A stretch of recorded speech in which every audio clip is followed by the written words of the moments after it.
আজ উত্তরকাশীর ধরালিতে একটা দুর্ঘটনা ঘটে গেছে। মাত্র 40 সেকেন্ডে মেঘভাঙা বৃষ্টি হয়ে সেখানে সব কিছু তছনছ হয়ে গেছে। অনেক রাস্তা ভেঙে গিয়েছে, বাড়িঘর ভেঙে গেছে, মানুষজনকে তো চিহ্নই পাওয়া যায়নি, সব কিছু ডুবে গিয়েছে। কিন্তু প্রশ্ন এখানে একটাই ওঠে যে এমন ধ্বংস কেন?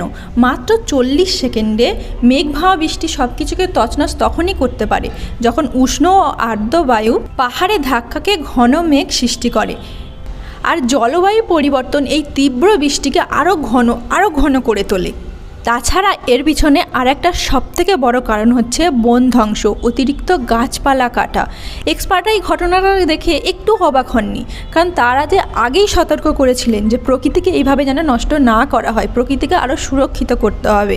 তাই তারা বলেছেন যে এটা তো হওয়ার ছিল, আমাদের সচেতন হতে হবে, আমাদের প্রকৃতিকে রক্ষা করতে হবে, প্রকৃতিকে সম্মান করতে হবে।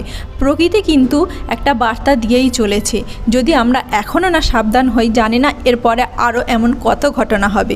এই সম্পর্কে আপনার কি ধারণা? কমেন্টে অবশ্যই জানান।